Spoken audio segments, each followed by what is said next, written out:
Well. One of the great all-time sporting weekends, I think it's fair to say. Maybe we just needed Meath to pip the Dubs yesterday to get back into it, to bring the game to extra time. It's certainly one of the best GAA weekends ever.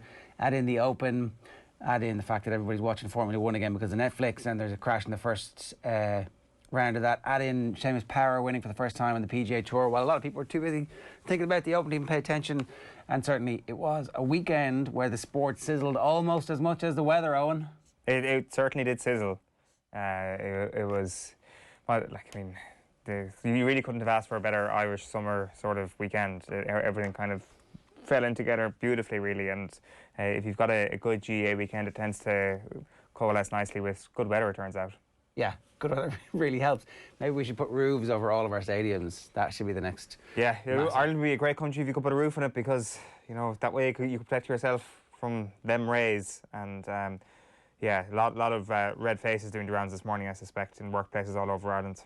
And red faces for anybody who predicted that Dublin were going to hammer Meath. I mean, I had to go out and pick up the kids at one point during the half-time analysis of the second game, and I tuned in to you. And Paddy Andrews was on going, this is going to be, watch what happens now. They're going to run the bench. It's going to be straightforward. They're going to run up the score. And could it be 20? Could it be 40 points? He didn't know. I'm paraphrasing. No, but in fairness, I was prodding him along those lines. I mean, it took two to tango very much in that conversation, and that I was very much saying, you know, the Dubs are back, I think was the phrase I used multiple times in that first half. It was did you miss the opportunity to go Jacks are back? Did you? I actually did. Oh, come on. We'll do it the next day when open goal for you right there. Kildare will surely be cannon fodder enough for them to prove that the Jacks are certainly back in the final. That your famous catchphrase, the anger is on. It seemed it was on for Dublin at a certain point, but it seems that you can turn that anger off as well after a little period of time. It just doesn't make sense, what we've seen on a number of occasions from Dublin so far this year. Okay, so give us your thoughts on that. Give us your thoughts on everything else that's happening on the over the weekend and for this week as well. We'll talk about the lines. I'll tell you what's coming up between now and 10 o'clock. That's a good starting point for us at 7:33 this morning. A reminder, of course, OTB AM is brought to you by Gillette. Good morning. Start with Gillette. Put your best face forward with their new and improved razors. The performance rankings are coming right now. We'll talk about the sports pages, where the best thing essentially this morning, the most must-read thing is Ger Loughnane as usual. Sports pages, Carey and Downey talking hurling at 8:10. That's Anne Downey and Kieran Carey talking about the incredible performance from Limerick in the second half against Tipperary after they got blown away in the first half. Anthony Moyle is going to talk football at 8:45. We've Alan Quillen talking the Lions. We've Tommy Walsh talking hurling at 9:35, and Paddy Andrews talking the weekend's football. So we are jam-packed with GAA, with rugby, and we'll also talk about everything else that you want us to as well. So make sure, if there is something you want to get off your chest, 0879 180 180 is the WhatsApp number. You can leave a comment on the YouTube stream. You can get us at Off the Ball AM, but it's time for the Gillette Performance Rankings. You know, that wasn't an All-Ireland winning performance. Probably should have won the game based on their second half performance. Is it a step too far to say it was the performance so far of the World Cup? Maybe not. OTB AM's Performance Rankings with Gillette. I'm scratching my head. That performance was just lacked that intensity. So there's plenty to get into, to say at the very least. This is just one of those weekends where it's hard to categorise everything into bad and grand, because everything just seemed really, really good. So I apologise in advance to things that maybe seem harshly categorised as bad or grand. But there were a couple of things that we can look at and say that there were bad outcomes for a couple of people. One of those people, and we're going to start with the rugby, is Conor Murray. This isn't necessarily a reflection on any performance necessarily from Conor Murray or anything that he has necessarily done. This has just been a bad run of outcomes for Conor Murray. First of all, you have the situation of him coming off the high of being announced British and Irish Lions captain. Alan Wynne Jones with his arm hanging off. Could Alan Wynne Jones ever play Test rugby again at his age? Will we see him in the Six Nations? Those were the questions we were asking. Not, could Alan Wynne Jones get on a plane after fixing his shoulder, but Mr. Bionic, and fly back to Cape Town and return to the camp? We weren't asking ourselves the question, could Ali Price usurp Conor Murray and actually take his jersey as the number 9? It looks like both of these things might actually happen over the course of the next week. Conor Murray, according to Rory O'Connor in the Irish Independent, is going to suffer the same fate as Peter O'Mahony and Brian O'Driscoll and be the latest sacrificial Irish lamb to the Kiwi slaughter this week, because Warren Gatland just has to do it. What do we ever do to you, Warren Gatland, apart from sacking you when you had like a really good record as the Ireland coach and not giving you the opportunity to cut your teeth properly and stab you in the back, to use your own words. What did we ever do to you, Warren Gatland, that you continuously rub our noses in it time after time after time after time? I do wonder, and yeah, because this would be the cruelest one if for Gatland to tickle our belly just a little bit. Who's saying this now? Is this just because Stephen Jones said this last week and it's become voguish to go, oh, Ali Price, he should be in the team instead of Conor Murray? Is it now? It's grown legs, is it? It has very much grown legs, and you even have even in the Sunday Times yesterday, it wasn't just Stephen Jones calling for Ali Price. Like Peter O'Reilly had Ali Price as his starting 9 in his team. Now, in fairness, Stuart Barnes stuck with Conor Murray as his starting 9. Yesterday's papers are basically full of people picking their 15. It's telling that Rory says his team to face South Africa at 9, Conor Murray would be starting. But conveniently beside it, he said the team Warren Gatland could pick. And at 9, he's gone for Ali Price there, which maybe will be closer to reality. He says that there were echoes of that in Cape Town on Saturday, echoes of the Brian O'Driscoll call, the Peter O'Mahony call. Asked about a scrum half situation in the post-match interview, Gatland's answer was telling. He used 117 words, including the names Ali and Gareth, but not one of them was Conor or Murray. Telling indeed, a man who knows how to use the media is Warren Gatland, and Conor Murray is going to be the guy who suffers this week. So, for what it's worth, which is obviously not very much, but my prediction is that Conor Murray will start, and that actually the team that plays the first test is going to be more akin to the team that played against South Africa A, with the added with cavalry, as opposed to the team being the team at the weekend with the cavalry, if you know what I mean. That actually, because of COVID, because of the way Gatland, if you look back at his selections previously, when you thought he was just trying players out, he wasn't. He was actually building teams. And I think that my prediction is that because it was South Africa A, because it was against Faf de Klerk, that actually Gatland is going to value that much higher than the performances against the provinces who aren't playing with their best players, because their best players are playing with the South Africans, the senior side. So that's my prediction. Hold firm till the team is named. We'll obviously bring it to you across all of our social channels as soon as it's named. We'll bring you that game live, of course, on Off the Ball on Saturday on Newstalk and on the OTB Sports app. But we will, just looking at some of the Ali Price content doing the rounds at the moment, Ali Price is being asked about Faf de Klerk in press conferences. He's being asked about going toe-to-toe with Faf de Klerk here. There is clearly a presumption. There is a level of colour writing about Ali Price at this point, which is only given to you if you are a guaranteed test starter. Okay. Take this from Gavin Mayers in The Telegraph, for example. As a schoolboy, Ali Price used to get up at 3 a.m. to start his shift in a summer job at a bakery. It was during those hours before dawn that he used to dream of one day playing for the Lions. Now, the pressure cooker of a test match against the Springboks await for the 28-year-old Scotland scrum half. okay, well, maybe they actually have been tipped to the fact that he's going to start. Here, listen, we need something to write about here. What's going to give us something? I'll write about Ali Price this week. You won't go wrong. It seems that way. It seems that there is a real sense that this is, this is likely to happen. There's no guarantees with Warren Gatland. You can never say that. And he will stir the pot. He loves to play these sort of games. And, himself and Razzie Erasmus, which we'll get into as the week goes on, has been a really interesting head-to-head. Razzie, such a charming rogue.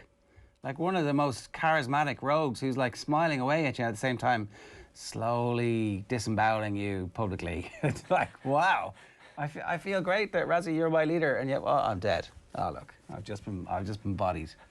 Oh, what a man!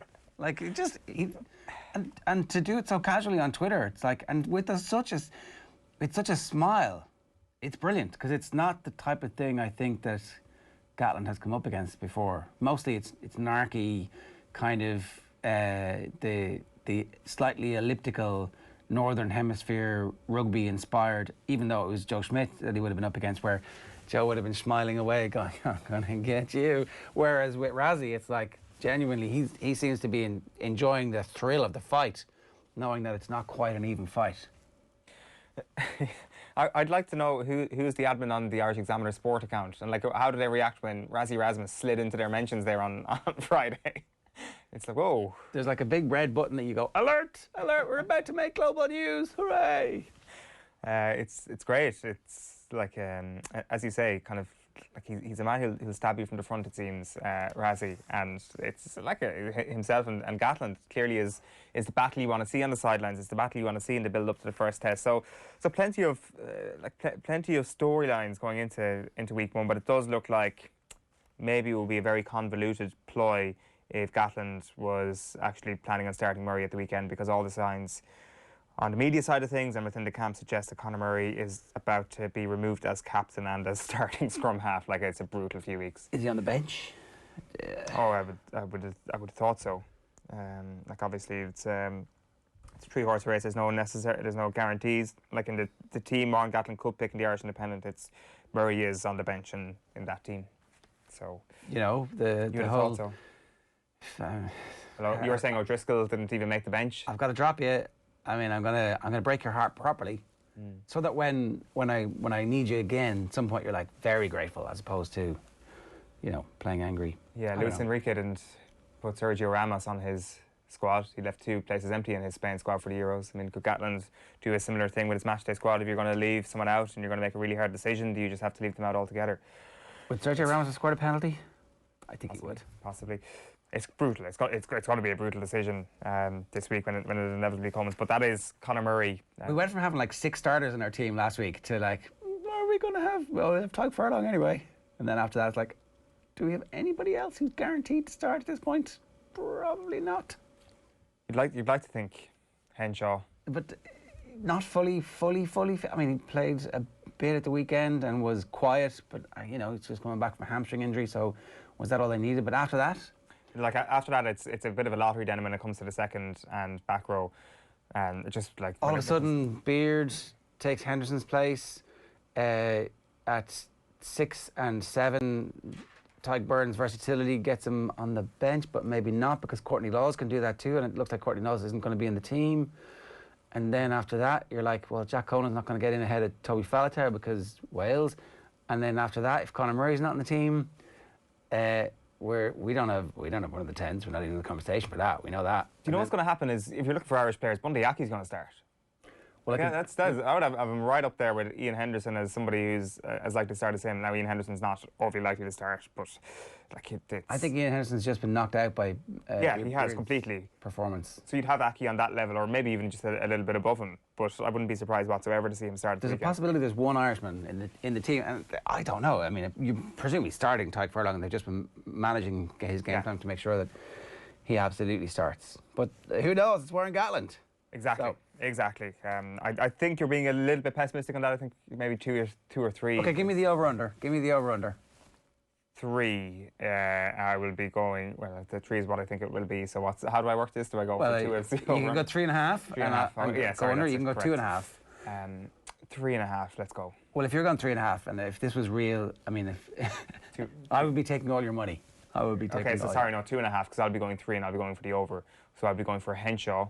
I'll be going for Byrne, I'll be going for Furlong.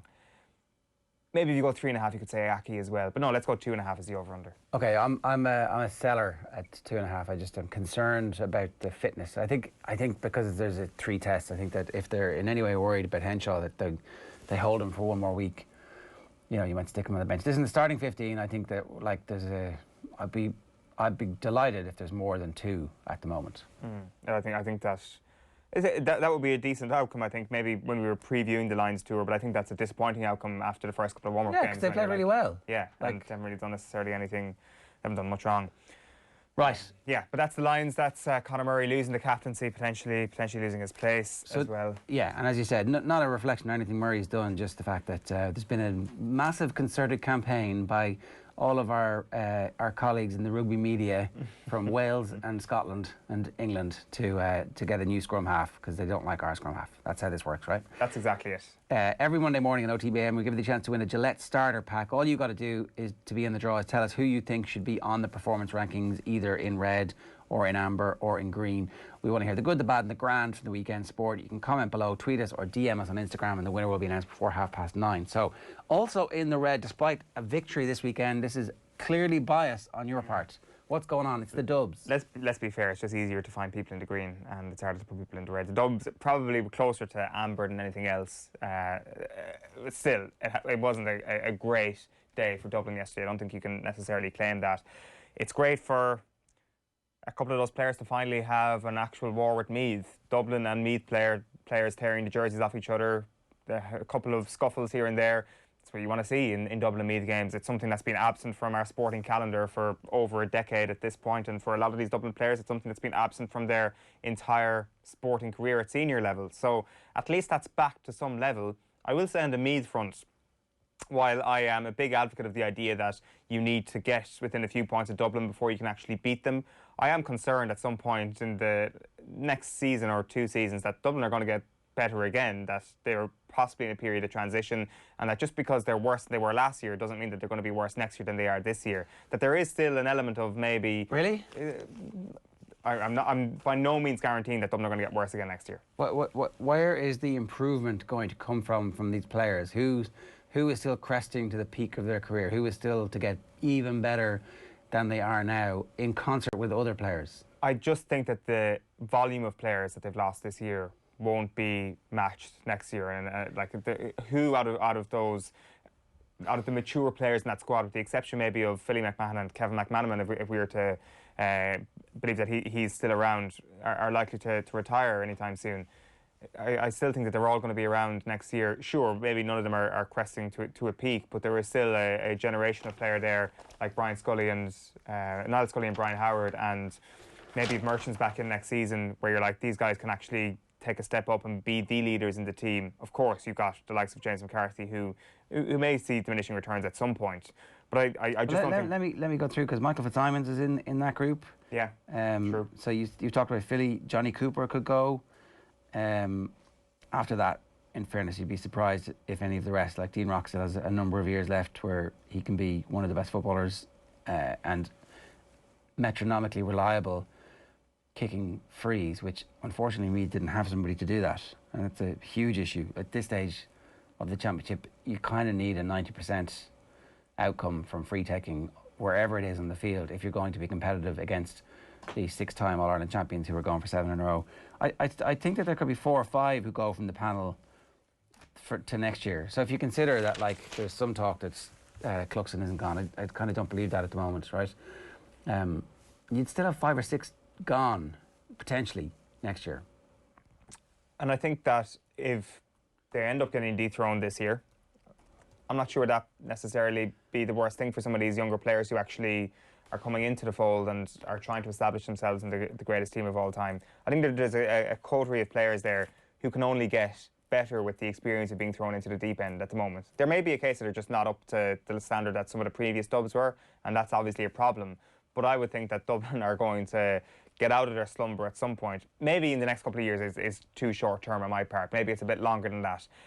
I still think, though, if we fast forward 12 months and Dublin play Meath once again, kind of think the pressure's on Meath to beat them. I think it's that close now. I think that, yes, yesterday was a really good moment for Meath football and not a good moment for Dublin in the context of the last decade.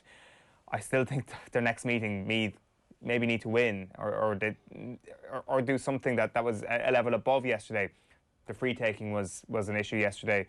I think they can rightly bemoan not getting a penalty in the first half. I think that was a really poor decision from the referee, especially given the fact that Dublin get a penalty up the other end. Was it in the same play? Was it a couple of moments later? I think they can feel hard done by on that front. I think at the time maybe it didn't seem like that big a decision because, as we've already said, at half-time it looked like Dublin were back and Dublin were going to increase their lead in the second half. But looking back in the game, I think that was a pretty big moment. Something is happening with Dublin at the moment, though, at strange times. OK, a couple of things, right? What are we overreacting to the fact that a team 11 points up on the hottest day in history in Irish sport, who are already through to the next round in a straight knockout championship and who have had some injury problems, ease off the gas in the third quarter? Are we? Well, what are you saying here? Are you saying that massively overrating that? But are you like just trying to ask that question just to be a devil's advocate here, or do you actually think the heat was a factor? Did it the heat that the opposition of Dublin were also playing in yesterday? Like, did you miss my point? My point was, did they not just take their foot off the gas because it was hot and the game was over? But what the relevance of the game of the day being hot is a completely... OK, so you missed my point. They took their foot off the gas for a bunch of different reasons. To conserve energy for the rest of the season. Because it was an opponent who, was it 60 points they've beaten them in the last 4 games or 5 games combined, whatever the stat was in the middle, thrown out in the middle commentary. Like, my difficulty here with going, oh, Dublin had a bad game against Wexford away from home, first round of the championship. Dublin had a bad third quarter, right? And that's all it was, is a 15-minute period against Meath in this, and we're like, oh, that's it. Oh, we're gonna get them now. But actually, hang on a second. I don't think in the first half, when the game needed to be won, the Dubs went and blitzed Meath, and it was game over, right? So Meath got it back to 3 points, but for their complete inability to kick frees and score goals when there were chances for them, maybe they could have got back in the game. But when it looked like that, Dublin played keep ball, knocked over a few scores, and just took the sting out of it. Are we not overreacting? But you're misinterpreting what I'm saying here. I'm not sitting here this morning saying Dublin are going to get beaten in this year's championship. That's not what I'm saying whatsoever. I'm saying that it was a bad performance from them yesterday, and it was unbecoming of a team that had been ruthless in those sort of games. I'm still not sure Dublin are going to get beaten, is the thing. I still think you need to have a 4 or 5 point lead against Dublin to actually win a game against them at the moment, because we saw how well they kept the ball at the end of the game yesterday. But it's just strange that Dublin would take the foot off the pedal. If that was genuinely their attitude yesterday, that they needed to conserve energy for Kildare. But not for Kildare. They're not, it's the rest of the season. And it's not like they don't make the decision, right, game's over, everybody, like, go 40% from this for the rest of the game. Jesus, hot outside. It's like I'm not saying that the team announced at half-time, right, this game is over, let's conserve energy. But it automatically happens. Why hasn't it happened in the last 6 years? In any game? I think it has happened in games before where they could have blitzed teams by 20 points, but they only beat them by 8 or 9. I think it happened in... That's only happened a handful of times, though. I think it happened against Tyrone when they beat them in the end by 5 or 6 points in the Ireland final, and they could have killed them.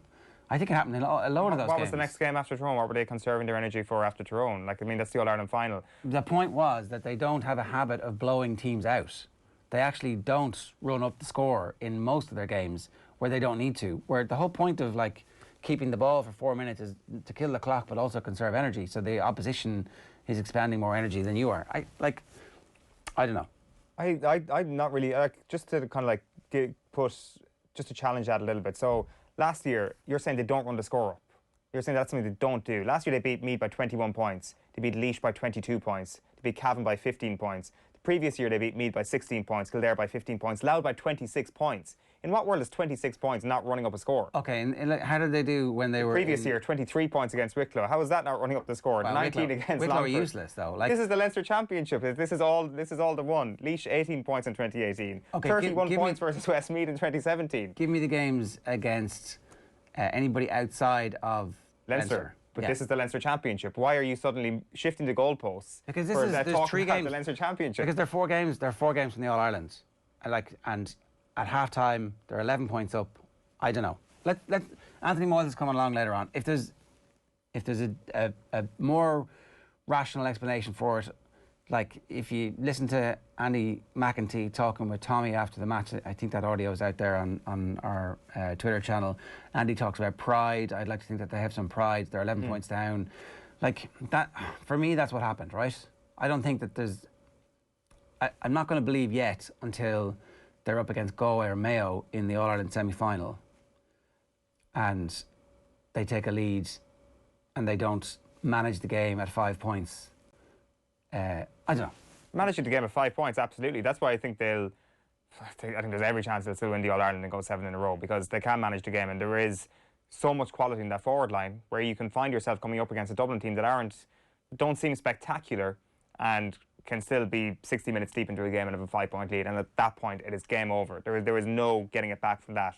And I'm still just not sure that any team left in the championship has the correct mentality to be able to get into a position where they have that lead over Dublin, and they're the ones who are holding on to that lead. Kerry do. It's the only way they're going to be able to win it. But when have they proven it, though? When have they proven it against Dublin? Like, they had that lead in 2019, and it was a smaller lead, and they crumbled. Now they need to go one step further and have a bigger lead, I feel, because they won't claw it back from behind.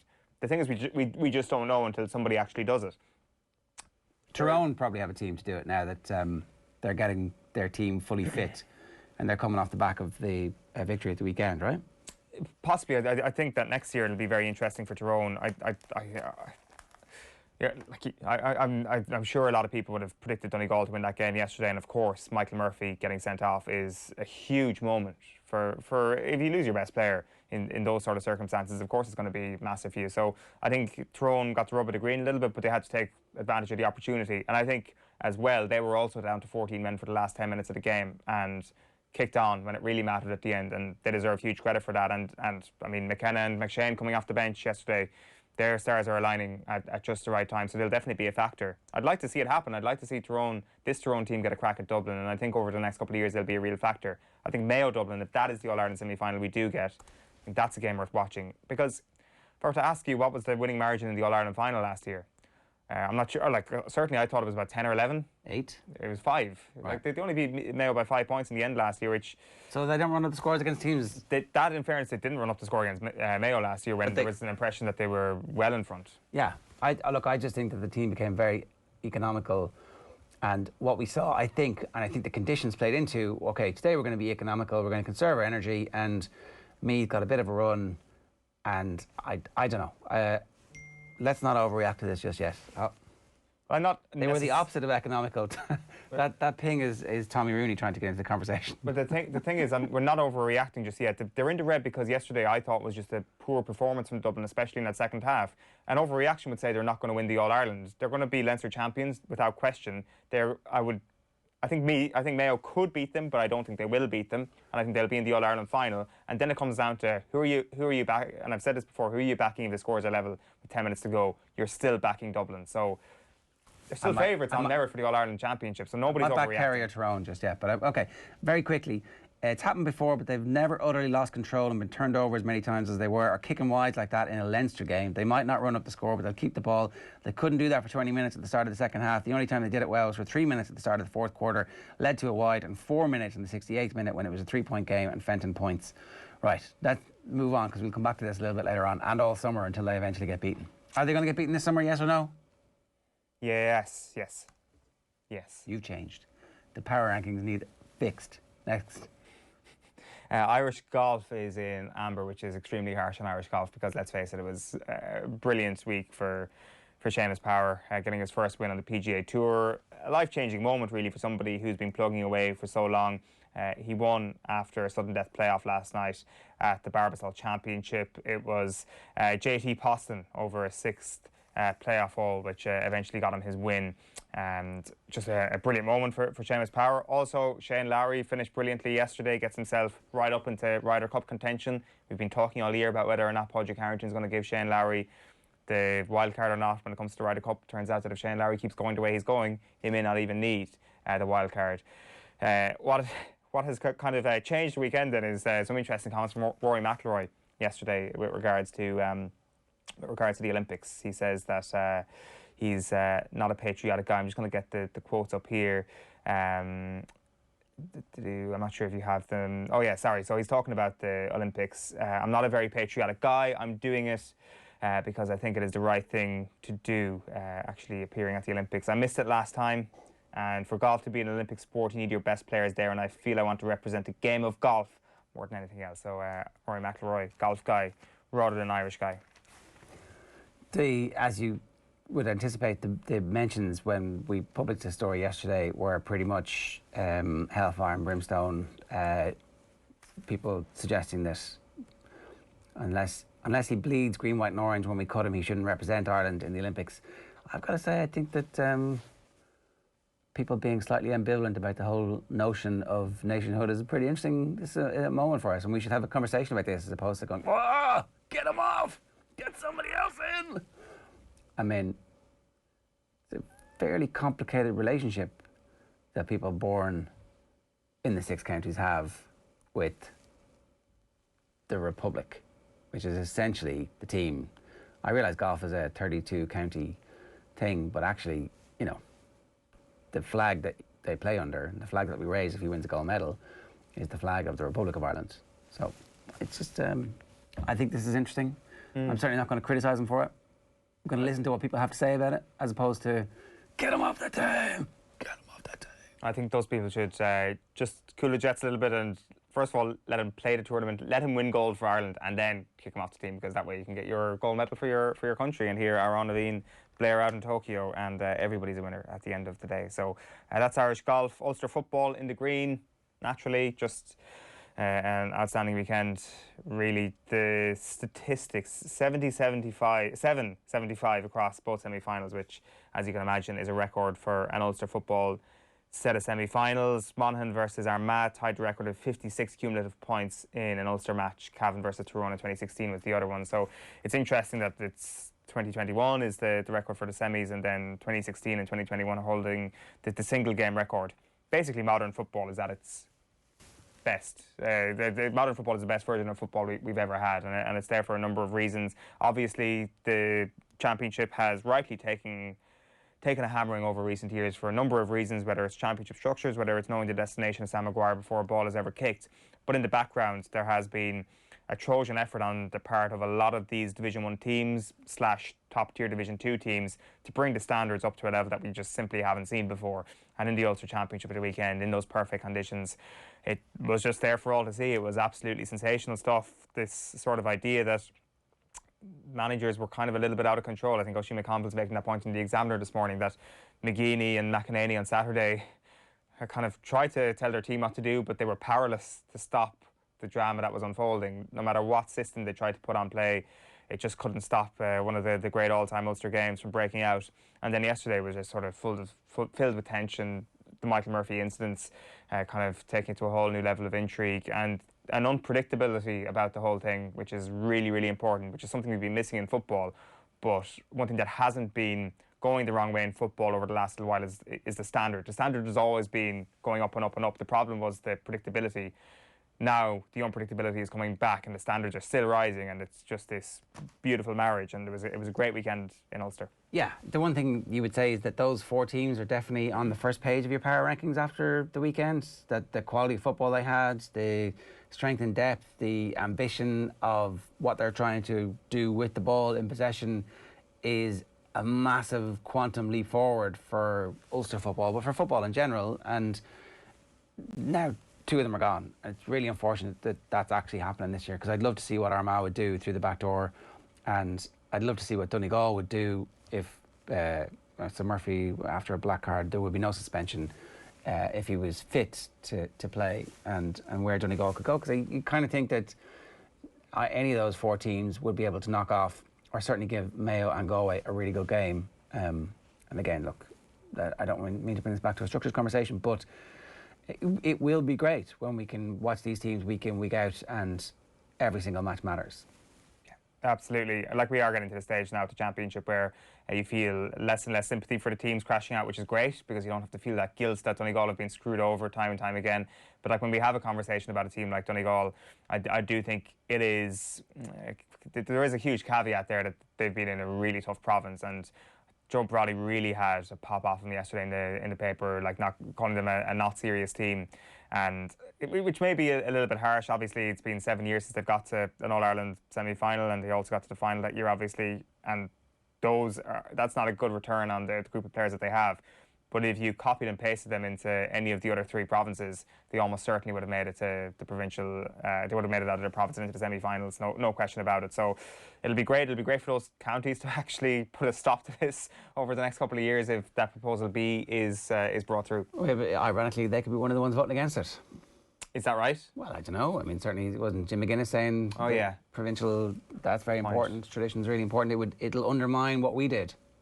But like, I mean, I've seen McKenna Cup finals contested in a fiery fashion. We can still have that. We can still have those provincial derbies, which are brilliant. And I think that Donegal would probably take playing a Roscommon or a Meath rather than having to play Tyrone as many times as they've had to play Tyrone in recent years. No disrespect to Roscommon or Meath.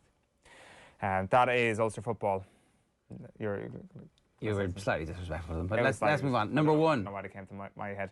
Number 1, it can only be Limerick hurling. I haven't seen a performance as brutal as this in Gaelic games since Dublin swatted Mayo aside in that 3rd quarter in 2019. It was right on that level, possibly a level above, and I'm not sure many people actually really saw coming at half-time. Yes, this is one of the great teams in modern hurling, but sometimes great teams have really bad days and it takes them weeks, sometimes months, to figure out what exactly went wrong. Something clicked at half-time here. They managed to shift the entire view on this game at half-time, and it got to the stage in the second half where Tipperary were lucky they didn't get hammered. This was extraordinary from Limerick yesterday. It really was, right? It really was. It did feel like the referee didn't send off Aaron Gillan because it was going to ruin the game, because Tip would have just killed them at that stage. It was like, look, you're so far behind, I'm going to let you away with this fairly clear swipe on Carl Barrett. At that stage, I was like, that's a great decision by the referee. Real common sense, because it means that this game is going to be pretty interesting. I did not anticipate that Limerick were about to just kill them and swat them aside. And in retrospect, maybe he should have applied the letter of the law. And today, this morning, Tipperary with the winners of the game. I don't know what would have happened if Gillan wasn't there, because obviously, like, it's mad that Limerick made that mistake from the start of not picking him. So the analysis of the game is obviously going to be focused on what an incredible comeback and like the absolute topsy-turvy nature of the match. But at the same time, like, kind of important, kind of a big decision, big deal. Yeah. Clear as day, like. And I don't know, you could make the case that he was trying to get him away and it would have been very harsh, and everybody would have given out about the red card if they'd given it, because like, sure, look, the game was essentially over at that point, even though it clearly wasn't. So I don't know. It was a red card, and Gillan was extremely lucky to still be on the pitch, and it's a really bad refereeing decision made worse by the fact that it was decisive in the end. Limerick having an extra man, it's what, like, 14 Limerick men is fearsome enough, the form they're in at the moment, and it might still have been a comeback, but 15 just ensured the comeback was going to happen. Like, it was a terrible decision, and the hurling referees in the spotlight once again after that weekend. But it is incredible how the narrative just completely shifts, where before the game, or during the first half I should say, John Kiley was going to be open to some criticism about why are you not starting Aaron Gillan, what was the decision behind that, to at full time being like, he's got it right again, it's a genius half-time talk. And the same goes for Tip. Like, Liam Sheedy, again, getting huge amounts of credit for what his team did in the first half. Like, a lot of hallmarks of that performance against Waterford a few years back, where they just crushed them in the opening half. And now it feels that the questions around Sheedy are probably exist now about like, where are Tipperary actually going and where do they go from here, and all those cliched questions. It's amazing how even with a safety net of a back door, yesterday seemed really decisive for both of those counties. Yeah, I think in the cold light of day during the week when the game gets analysed, it'll be very interesting to see what and how well everybody talks about the two management teams and what they think happened. And look, maybe hurling is just a game of chaos, and Limerick have a bit more about them at the moment in those games of chaos to be able to win matches. And as a result, the 12-point lead, very dangerous lead, turns out, in hurling. 12 points, not guaranteed. Get to 15 and then come back to me. Right, who didn't make it? Well, I just want to mention Irish Athletics, because they didn't make it. And again, it's one of these weekends where it's really hard to fit everything in. As you mentioned, the Formula 1 could have made it as well, and a couple of other things. But the Irish Athletics team at the under-20s in Tallinn, just an incredible couple of days for them. Rashida Adeleke, we can start with. I mean, this is just incredible, really. If you can get onto social media and look at her performances in the 100 metres and 200 metres final. The 200 metres final is definitely up there. Like, dominant performances like Usain Bolt in Beijing and in London, like that sort of distance between her and the rest of the pack. This is one of our greatest up-and-coming athletes in the country right now. She is absolutely incredible. Just the 100 metres on Friday was in 11:34. And then she ran 22.92 into 200 metres by a street on Saturday. This is from Cathal Dennehy's report. She's 18 years of age. This is the under-20s. Let's not forget. Adeleke is not going to Tokyo. She was left out of the mixed 4x400 due to her lack of 400-metre races in an outdoor setting. Now, this is despite the fact that she had a split of a 50.96 at the NCAA Championships in June, which is a full second faster, almost a full second faster than any other Irish athlete this year. So she had the form, she just didn't have the outdoor form. And looking at Twitter, Cathal Dennehy, who of course was over this all week, was saying no discredit to anyone who was picked, but how in God's name was Adeleke not selected for the Irish Olympic mixed relay squad? And Sonia O'Sullivan replied saying, this will be looked back upon as one of the worst decisions ever made by Irish athletics. Clearly one of the current best Irish athletes, an outlier where exceptions should be made and brave decisions taken will always be looked back upon as one of those what-if decisions. So clearly people who know what they're talking about, also confused by why this decision was made, because you suspect that the Tokyo experience would have been amazing for her development. It wasn't just her though. You had Diarmuid O'Connor from Bandon. He set an Irish under-20 decathlon record, 7,604 points. He finished 4th, personal best in 8 out of 10 events. And then a couple of other guys to mention. Keane McPhillips, who of course is a mainstay of the performance rankings. Every time he performs, he seems to make our performance rankings. The Longford man ran in the 1500 metre final and ended up winning gold. So he's had medals filled 2021 so far. And then there's Nick Griggs, who is 16 years of age. He's from Tyrone. He only took up the sport last year. He ran into 3,000 metres, and he's had a tragic year. His older brother Joshua died after a workplace accident in June, but he got over the line in the men's 3,000 metres on Saturday, the youngest in the field by more than a year, and won it. So, like, I mean, it's just this incredible performance where you're looking at Nicholas Griggs, Keane McPhillips and Rashida Adeleke pictured there, all with gold medals, all winners, all at the top of their field, and a lot of them well underage in comparison to some of their fellow competitors at the European Under-20. So an incredible weekend for them. All right, that is this week's performance rankings. OTB AM's performance rankings with Gillette.